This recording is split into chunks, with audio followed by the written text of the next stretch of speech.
God's great grace it is has brought us all this. 하나님 말씀은 신약성경 마가복음 13장 3절에서 6절 그리고 21절에서 22절입니다. 종말론 첫 번째 시간으로서 미혹에 대해서 말씀을 드리겠습니다. 다음 시간에도 미혹 두 번째 시간으로 여러분께 말씀을 드리겠습니다. 3절에서 4절 우리 다 같이 읽어보겠습니다. 시작. 예수께서 감람산에서 성전을 마주 대하여 앉으셨을 때 베드로와 야고보와 요한과 안드레가 조용히 묻되 우리에게 이르소서 어느 때 이런 일이 있겠사오며 이 모든 일이 이루어지려 할 때에 무슨 징조가 있사오리이까. 아멘. 예수님이 감람산에서 성전을 마주보고 앉으셨을 때 베드로와 야고보와 요한과 안드레가 예수님께 이렇게 물었습니다. 어느 때에 이런 일들이 있겠습니까? 또 이 모든 일들이 이루어지려 할 때 무슨 징조가 있겠습니까? 어떤 때와 징조에 대해서 예수님께 질문을 했습니다. 이런 일들이란 앞서 예수님이 예언하신 성전 파괴를 가리킵니다. 그러니까 언제 성전 파괴와 같은 일들이 일어날 것이며 성전 파괴와 같은 일들이 일어날 때의 그 징조가 무엇이냐고 지금 예수님께 질문을 하는 것입니다. 유대인들에게 있어서 성전 파괴는 바로 종말을 의미합니다. 같은 사건을 다룬 마태복음을 한번 볼까요? 마태복음 24장 3절 다 같이 시작. 예수께서 감람산 위에 앉으셨을 때 제자들이 조용히 와서 이르되 우리에게 이르소서 어느 때 이런 일이 있겠사오며 또 주의 임하심과 세상 끝에는 무슨 징조가 있사오리이까. 주의 임하심과 세상 끝에는 무슨 징조가 있사오리이까. 그러니까 마가복음에서는 이런 일들이 이루어지려 할 때 무슨 일이 있겠느냐고 질문을 했는데 이런 일들이란 바로 마태복음을 우리가 살펴보니까 주님의 임하심과 상관이 있는 것이고 바로 세상 끝과 상관이 있다라는 것을 우리는 알 수가 있죠. 주님이 임하시는 때는 세상 끝, 종말을 가리킵니다. 주님의 강림의 때, 재림의 때를 가리킵니다. 그러니까 지금 제자들은 예수님께 이거에 대해서 질문하는 거예요.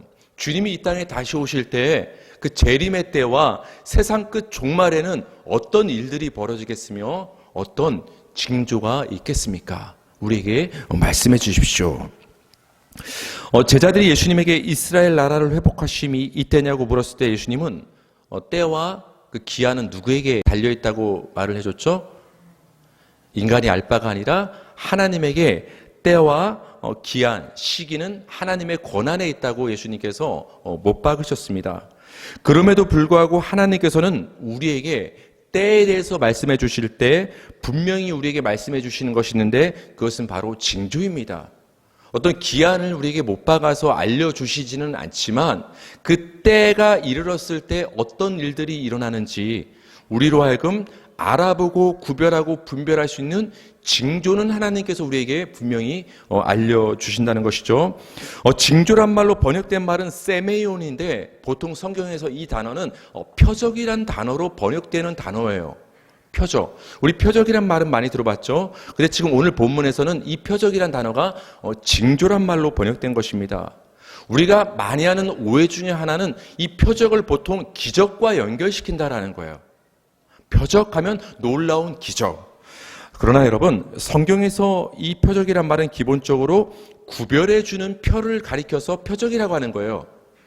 특별히 굉장히 놀라운 일이 벌어져야만 표적이 아니라 어떠한 것이 무엇인가를 분별해주는 징표가 되면 그것은 성경에서 말하는 표적의 의미가 됩니다. 누가복음 2장 12절 다 같이 시작. 너희가 가서 강보에 쌓여 구유에 뉘어있는 아기를 보리니 이것이 너희에게 표적이니라 하더라. 여러분, 예수님이 강보, 포대기에 쌓여서 구유에 누워있는 것이 놀라운 일입니까? 굉장히 기적적인 일입니까? 그렇지 않아요. 근데 지금 표적이라고 얘기를 해주고 있어요. 표적이 무엇이냐? 구별해서 분별해서 알아볼 수 있게 해주는 증표를 성경에서는 표적이라고 하는 거예요. 뭐를 분별해서 우리가 알아봐야 될까요? 예수님을 알아볼 수 있게 해주는 그 증표가 성경에서는 표적이 되는 거예요. 그러니까 그 당시 많은 아기들이 있었지만 강보에 쌓여서 구유에 누워있는 그 아기가 바로 메시아 그리스도 예수라는 것을 알아볼 수 있는 표적이 된다라는 거예요. 그래서 천사가 목동들에게 이런 예수님을 알아볼 수 있는 증표, 징조, 표적을 준 것입니다. 우리 5절에서 6절을 다 같이 한번 읽어볼까요? 오늘 본문 시작. 예수께서 이르시되 너희가 사람의 미혹을 받지 않도록 주의하라. 많은 사람이 내 이름으로 와서 이르되 내가 그라하여 많은 사람을 미혹하리라. 성전이 파괴되는 일들이 일어날 때의 징조, 그러니까 예수님이 다시 오시는 그 재림의 때와 세상 끝 종말에는 어떤 징조가 있느냐고 제자들이 질문했을 때 이런 징조들이 내가 다시 올 때와 이 세상 끝 종말에는 보여질 것이다 라고 말씀을 이제 쭉 말씀을 해주시는데, 첫 번째로 미혹에 관련해서 예수님께서 말씀을 해주십니다. 너희가 사람의 미혹을 받지 않도록 조심해라. 많은 사람들이 내 이름을 가지고 와서 이렇게 말할 것이다. 내가 그다, 내가 그리스도라고 미혹을 할 것이다. 그래서 많은 사람들이 미혹에 넘어갈 것이라고 예수님께서 마지막 때에 이런 일들이 있을 것이라고 말씀을 해줍니다. 그러니까 여러분, 예수님은 오직 한 분이신데 많은 사람들이 자신을 가리켜서 그리스도라고 말하는 때가 온다라는 거예요. 물론 여러분, 우리가 살고 있는 이 마지막 시대도 그런 자들이 많이 출현을 하고 있지만 실질적으로 2000년 전 예수님 당시에도 자신이 그리스도라고 속이는 적그리스도들이, 거짓 그리스도들이 굉장히 많이 출현을 했습니다. 여러분, 미혹이 무슨 뜻이죠? 미혹이라는 말은 속여서 잘못된 방향으로 인도하는 것, 그래서 길을 잃게 만드는 것이 미혹인 거예요. 여러분, 성경이 말하는 이 미혹의 개념을 잘 알고 있어야 돼요. 속여서 잘못된 방향으로 이끌어가는 것, 그래서 길을 벗어나게 만드는 것, 그것을 미혹이라고 합니다. 요한복음 14장 6절입니다. 다 같이 시작. 예수께서 이르시되 내가 곧 길이요 진리요 생명이니 나로 말미암지 않고는 아버지께로 올 자가 없느니라. 여러분, 예수님만이 하나님께로 가는 유일한 생명의 길이심을 믿으시기 바랍니다. 예수님을 말미암지 않고는 우리는 하나님께 갈 수가 없고 생명을 얻을 수가 없는 거예요. 이렇게 하나님께 가는 유일한 하나밖에 없는 길이신 예수님에게서 벗어나게 만드는 것, 유일한 길이신 그 예수님을 믿지 못하게 만드는 것이 바로 미혹이라는 거예요. 다른 길이 아니라 예수라는 그 길에서 벗어나게 만드는 것이 미혹인데, 예수님이 오실 그 세상 끝, 이 말세가 오면, 종말이 오면, 예수 재림의 때가 가까울수록 거짓 그리스도들과 거짓 선지자들이 어떤 일을 우리에게 벌이느냐, 예수로부터 우리를 자꾸만 벗어나게 만드는 그 미혹의 일을 우리에게 한다는 것입니다. 여러분, 미혹의 중심에는 사탄이 있어요. 미혹의 중심에는 사탄이 있습니다. 계시록 12장 9절 다 같이 시작. 큰 용이 내쫓기니 옛뱀 곧 마귀라고도 하고 사탄이라고도 하며 온 천하를 꿰는 자라. 그가 땅으로 내쫓기니 그의 사자들도 그와 함께 내쫓기니라. 여러분, 마귀 사탄을 가리켜서 이렇게 말하고 있습니다. 온 천하를 꿰는 자라. 여기서 꿰다라는 단어가 오늘 본문에서 세상 끝에 미혹하는 자들이 많이 나타나서 스스로 그리스도라고 말한다고 했을 때 그 미혹한다라는 단어와 꿰다라는 단어와 같은 거예요. 그러니까 여러분, 사탄은 온 천하 모든 사람을 미혹하는 존재가 사탄인 거예요. 사탄이 이 땅에서 왜 활동하고 있는 거예요? 우리를 미혹하기 위해서. 미혹이 뭐라고 했어요? 예수라는 그 생명의 길에서 사람이 벗어나게 만드는 거, 예수에 대한 관심을 끄게 만드는 거. 그러니까 여러분, 사탄은 딴 일 하는 게 아니에요. 예수를 바라보지 못하게 하는 게, 예수에게서 벗어나게 만드는 게 그 미혹의 일을 하는 것이 바로 그 사탄의 일이라는 것입니다. 그런데 여러분, 사탄 마귀가 그 사탄 마귀의 얼굴을 하고 미혹하면 누가 쉽게 미혹을 당할까요? 그렇지 않을까요, 여러분? 정말 무서운 뿔 달린 사탄의 얼굴을 하고서 우리에게 나타나서 너 이 길에서 벗어나. 그러면 우리가 벗어나겠어요? 원래의 모습을 숨기고 온다라는 거예요. 그래서 여러분, 미혹의 기본은 속임이에요. 누군가를 미혹하기 위해서는 너무 달라서는 안 돼요. 여러분, 짝퉁이란 우리가 언어를 사용하지 않습니까? 짝퉁이 왜 팔립니까? 여러분이 짝퉁 핸드백을 샀어요. 짝퉁을 사지 마세요. 우리가 뭐 살면서 짝퉁을 때로는 살 수가 있는데, 짝퉁이 진짜 짝퉁 같으면 사겠어요? 어디 갖고 나가면 편하는데. 진짜 같으니까 짝퉁을 우리가 대안으로 사는 거 아니겠습니까? 너무 다르면 속일 수가 없는 거예요. 그래서 여러분, 미혹하는 자들은 전 진짜인 것처럼, 정말인 것처럼 우리에게 접근하는 거예요. 사탄이 우리를 미혹할 때는 사탄의 얼굴을 하고 오는 게 아니에요. 진짜인 것처럼 우리에게 접근한다라는 거예요. 고린도 후서 11장 14절에서 15절 다 같이 읽겠습니다. 시작. 이것은 이상한 일이 아니니라.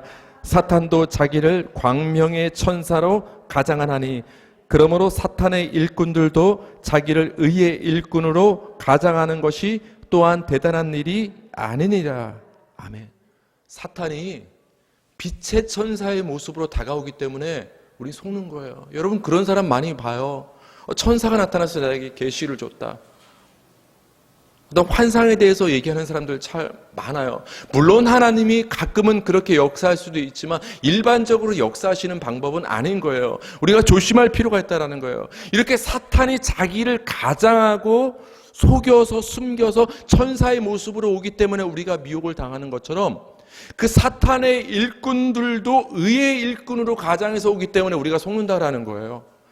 제가 그래서 여러분께 계속 말씀드린 게 그거예요. 어떤 그 사역자들, 그 일꾼들 종의 모습을 보고서 그들이 뭐 인격이 훌륭하다고, 윤리도덕적으로 깨끗하다고 속으면 안 된다라는 거예요.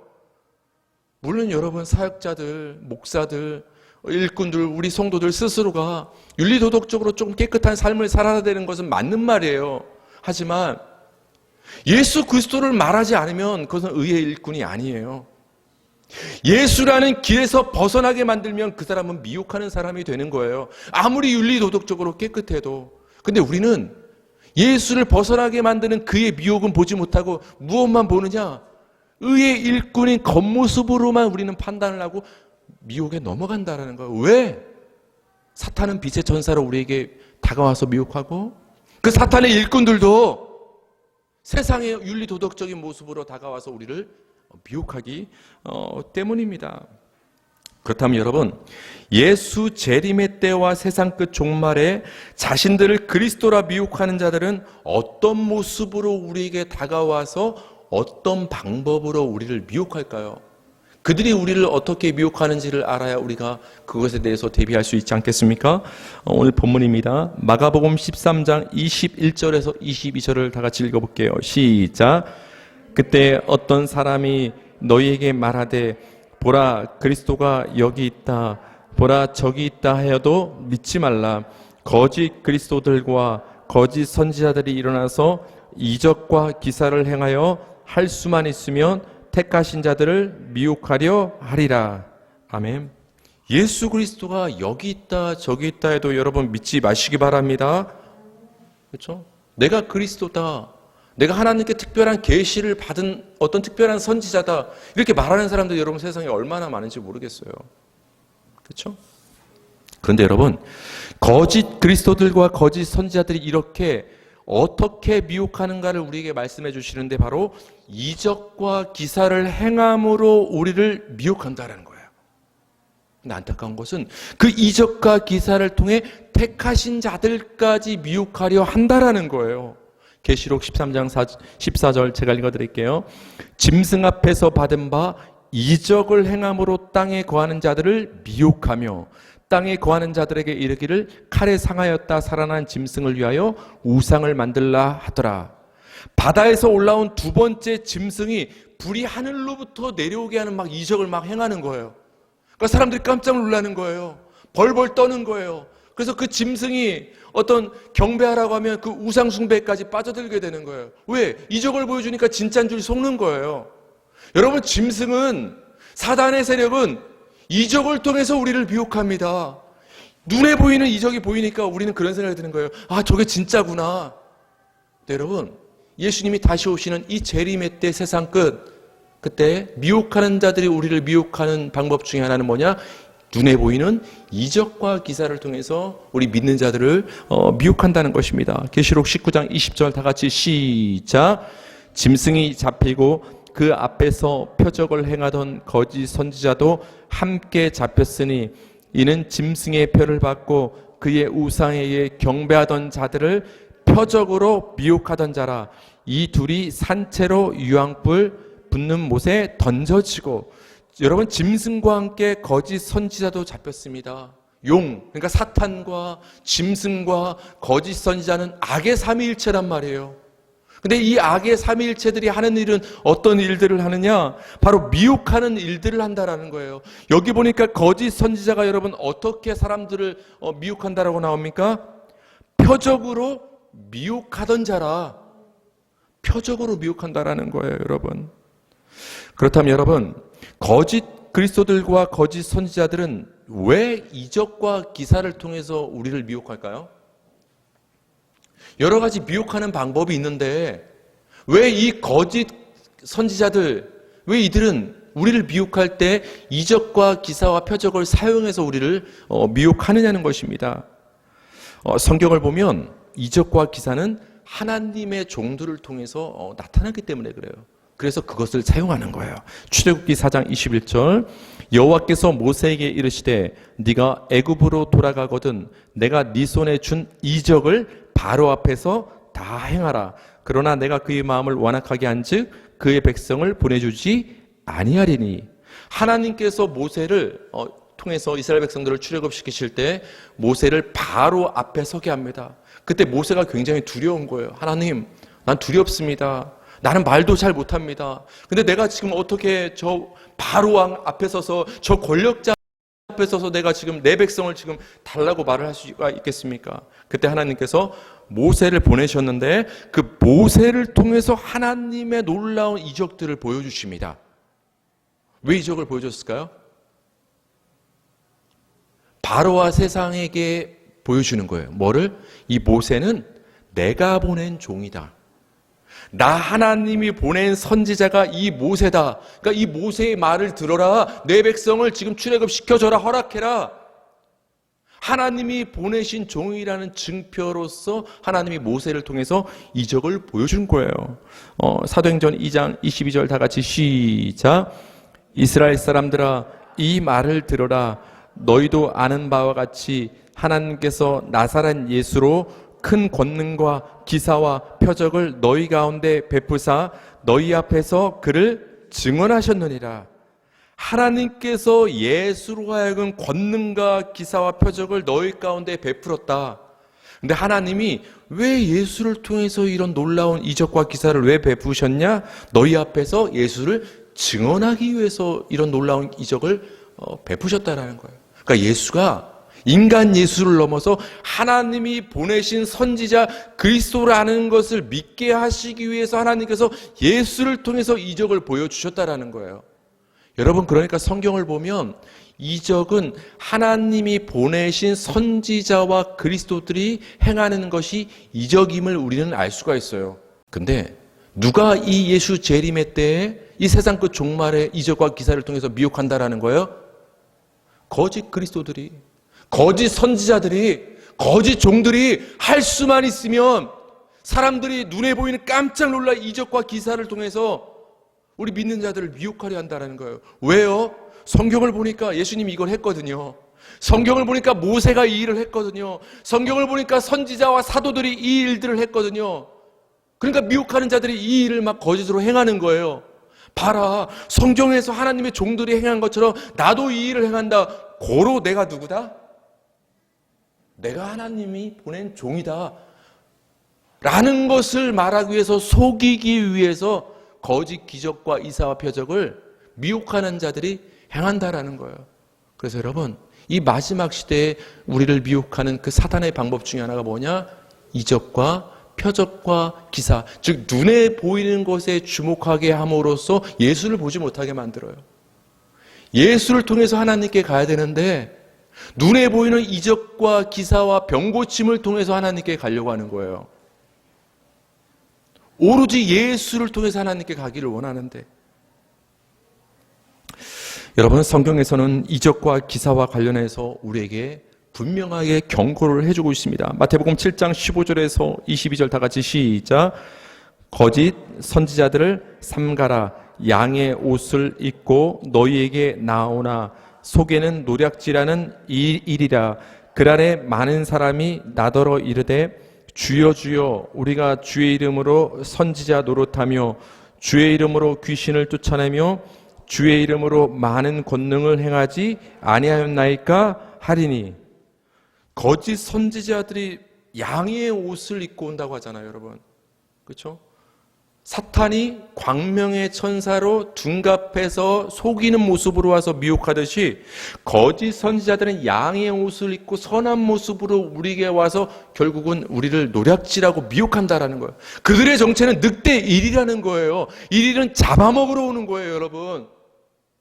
근데 우리는 속아요. 그들이 속이는 모습으로 오니까 어떤 모습으로 속이냐? 그들이 주의 이름을 사용해요. 그들도 예수 이름으로 막 이런 말을 쓴단 말이에요. 예수 이름으로 귀신아 나가라 이런 말을 쓴단 말이에요. 예수 이름으로 병고침 받을지어다 이 말을 그들도 사용한단 말이에요. 예수 이름을 사용하니까 우리도 그렇게 생각하는 거예요. 아, 저 사람도 주님의 종인가 보다. 그래서 예수 이름으로 그들이 어떤 일까지 하냐? 귀신도 쫓아내고 주의 이름으로 권능을 행한단 말이에요. 사실은 정체는 거짓 선지자인데 그 미혹에 넘어간다라는 거예요. 왜?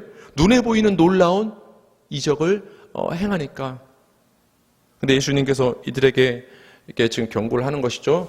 데살로니가 후서 2장 1절에서 2절 제가 읽어드릴게요. 형제들아 우리가 너희에게 구하는 것은 우리 주 예수 그리스도의 강림하심과 우리가 그 앞에 모임에 관하여 영으로나 또는 말로나 또는 우리에게서 받았다는 편지로나 주의 날이 이르렀다고 해서 쉽게 마음이 흔들리거나 두려워하지 말아야 한다는 것이라. 우리 9절에서 10절은 다 같이 시작. 악한 자의 나타남은 사탄의 활동을 따라 모든 능력과 표적과 거짓 기적과 불의의 모든 속임으로 멸망하는 자들에게 있으리니 이는 그들이 진리의 사랑을 받지 아니하며 구원을 받지 못함이라. 아멘. 예수님의 강림에 대해서 바울이 여러 가지 주의를 주는 지금 이제 말씀입니다. 여러 사람들이 나타나서 어떤 영으로 막 뭔가를 말할 것이다. 즉 내가 성령의 감동을 받았다고 하면서 주님의 재림에 대해서 막 얘기할 것이다. 여러분 재림 얘기 듣는 순간 가장 마음에 드는 마음이 반가움이에요, 공포예요? 여러분 주님의 다시 오심을 생각할 때 기쁨이 넘치길 바랍니다. 근데 어떻게 된 게 한국 교회는 종말론이 공포로 전달이 되어서 주님이 다시 오시는 날 굉장히 두려운 날로 생각을 해요. 예수님이 여러분의 뭐로 오시는 날이에요? 신랑 예수로 오시는 날이 주님의 강림이고 재림이에요. 여러분 결혼식이 무서워요?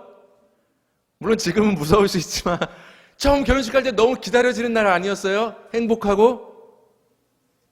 그러니까 주님의 재림은 우리가 주님을 우리의 신랑으로 맞이하는 기쁨의 혼인잔치가 벌어지는 날인 거예요. 기쁨의 날인 거예요. 그러니까 우리는 주님의 다시 오심을 들었을 때 두려움에 사로잡히는 것이 아니라 기쁨에 사로잡히는 것이 올바른 종말론인 거예요. 그러나 반대로 주님을 기다리지 않는 자, 주님의 신부가 아닌 자들에게 주님은 심판주로 오시는 거예요. 그들한테 주님의 재림은 공포의 날이 되는 거예요. 근데 우리 성도들에게는 주님이 오시는 날은 기쁨과 잔치의 날이 되는 거예요. 근데 여러분, 이 속이는 자들은 공포를 조장한다라는 거예요. 야, 내가 어떤 그 성령의 감동으로 주님의 재림에 대해서 뭐 이런저런 얘기를 들었다. 굉장히 사람들을 두렵게 만듭니다. 그러면서 막 거짓 표적과 기사를 어떤 사탄의 능력을 힘입어서 막 행합니다. 그러니까 사람들이 막 공포에 휩싸입니다. 여기에 대해서 사도 바울이 경고를 하는 거예요. 그들이 진리의 사랑을 받지 아니한다. 진리에는 관심이 없고 예수라는 생명의 길에는 관심이 없고 눈에 보이는 저 거짓 표적과 기사에만 미혹되어서 잘못된 두려움에 빠져 있다. 잘못된 종말론과 주님의 재림과 그 때에 대해서 사도 바울이 경고를 2000년 전에 이미 했다라는 거야. 근데 오늘날에 한국교회가 갖고 있는 종말론에 대한 잘못된 인식과 2000년이 지났지만 여전히 크게 다를 바가 없다는 것을 우리는 보게 됩니다. 또한 예수님은 이렇게 말씀하셨어요. 마태복음 12장 39절에서 40절 시작.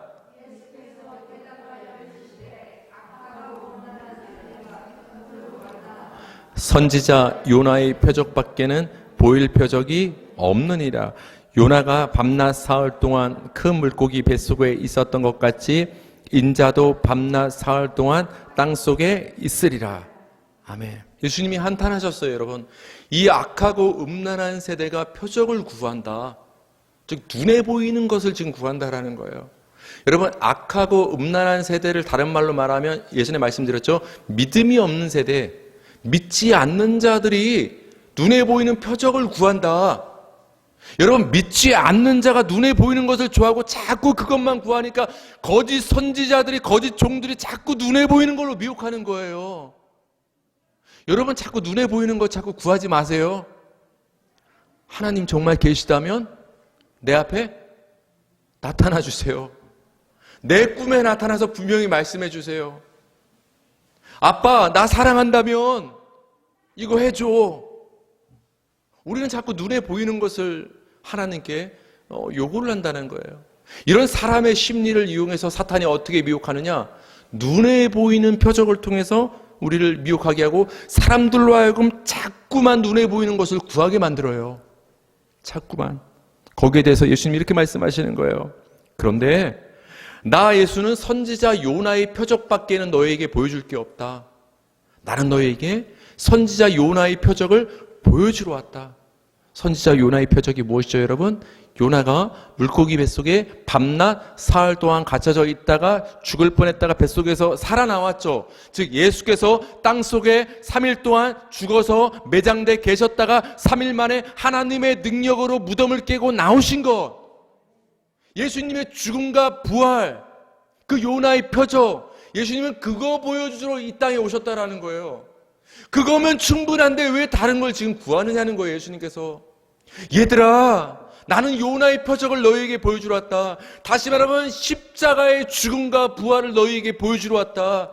그 십자가의 부활을 깨달아서 그거 믿으면 된다. 그 이상 더 뭐가 필요하냐? 내가 너희를 위해서 죽었다 살아나는데 더 이상 뭘 요구하느냐? 근데 이 약하고 음란한 세대는 자꾸만 미혹돼서 그 십자가에는 관심이 없는 거예요. 예수라는 길에는 관심이 없고, 보여주세요. 귀신이 쫓음되는 걸 보여주세요. 병 고쳐지는 표적을 보여주세요. 그래야 내가 확실히 믿겠습니다. 우린 자꾸 눈에 보이는 이적과 표적과 기사를 구하더라는 거예요. 이런 사람들의 세대에 대해서 예수님은 이렇게 단언하신 거예요. 악하고 음란한 세대가 표적을 구한다. 여러분, 미혹 당하는 자들이 구하는 눈에 보이는 것들을 구하지 마시고 이미 우리에게 분명히 보여주신 예수님의 십자가만을 구하는 저와 여러분이 되기를 바랍니다. 예수 재림의 때 세상 끝 종말에는 이적과 기사를 통해서 미혹하는 자들이 이렇게 많아진다는 것입니다. 이렇게 이적과 기사를 통해 미혹하는 자들이 바로 거짓 그리스도이고 거짓 선지자, 거짓 종이 되는 것입니다. 거짓 선지자들이 행하는 모든 이적과 기사 표적은 거짓 이적, 거짓 기사, 거짓 표적이라는 거예요. 눈에 보인다고 진짜구나 속지 말라는 거예요. 왜? 사탄도 능력을 통해서 그런 일들을 벌일 수 있기 때문입니다.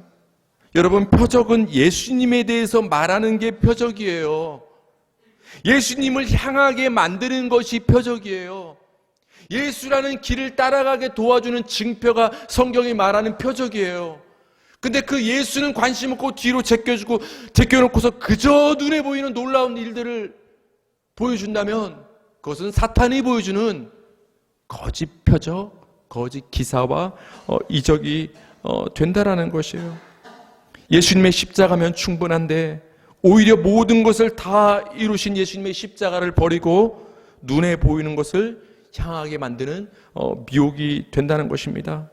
여러분이 이렇게 말하는 사람들이 굉장히 많아요. 제 주변 목사님들 중에서도, 아니 성도들 중에서도 은연중에 이런 생각을 갖고 있더라고요. 예수님이 귀신을 쫓고 병을 고치고 이적을 행하셨다면 우리 그리스도인들도 그럴 수 있고 그래야 한다. 오늘날 교회가 세상에서 힘을 잃은 것은 말만 하지 눈에 보이는 이적과 기사를 보여주지 못하기 때문에, 능력이 없기 때문에 사람들이 교회에 오지 않는다. 정말로 하나님이 함께하는 교회라면 이적과 기사가 오늘날에도 나타날 수 있다. 여러분, 가끔 우리도 이렇게 생각하지 않습니까? 이렇게 말하는 사람들이 많지 않습니까? 여러분, 속지 마세요. 이게 미혹이에요. 이게 미혹이라는 거예요. 예수님 당시도 거짓 그리스도와 거짓 선지자들이 눈에 보이는 이적과 표적과 기사를 통해서 믿는 자들을, 택하신 자들을 미혹하려 했던 것처럼, 지금 이 시대에 예수님이 다시 오실 날이 가까울수록, 이 세상 끝 종말이 가까울수록 눈에 보이는 것을 교회들이 구하게 만들어요. 목사들도 많이 유혹을 당한다니까요. 내가 이렇게 하니까 교회가 부흥이 안 되고 사람들이 별로 오는 것 같지가 않아. 그래서 여러분, 그 이적과 기사와 표적, 어떤 은사에 관심 없던 그 목사님들도 그런 것에 관심을 받고 그런 세미나 쫓아다녀서 능력 있는 목사님한테 능력받아서 자기 교회에 들어가서 어떤 그런 일을 막 행하는 분들이 얼마나 많은지 몰라요. 하나님이 필요하면 말하지 않아도 그런 일들을 벌이지 않을까요, 여러분? 그렇죠? 하나님이 원하시면 하나님이 이적과 기사를 지금도 행하실 수 있는 거예요. 근데 왜 우리가 소위 인간이 말하는 부흥을 이루기 위해서, 왜 우리가 인간적인 방법으로, 인간의 마음으로 그런 이적과 표적과 기사를 추구하고 찾아다니느냐는 거예요. 그게 스스로 미혹당하고 있다라는 거예요. 세상 끝 종말의 시대를 살고 있기 때문에 거짓 그리스도들이, 거짓 선지자들이, 거짓 일꾼들이 눈에 보이는 이적과 기사와 표적을 통해서 우리를 미혹하는 거예요. 왜? 예수라는 길에서 우리를 벗어나게 만들기 위해서, 눈에 보이는 것에만 집중하게 만들기 위해서, 예수를 바라보지 못하게 만들기 위해서. 사랑하는 성도님들, 눈에 보이는 것을 추구하는 이 시대에 눈에 보이지 않지만 우리를 위해서 죽으신 그 예수님의 십자가 죽음과 부활을 생각하시기 바랍니다. 그 예수님의 십자가만 바라보시길 바랍니다. 그럴 때 그 십자가의 능력이 우리의 삶을 살리고 우리를 붙잡아 주실 줄 믿으며 이 말씀을 마칩니다.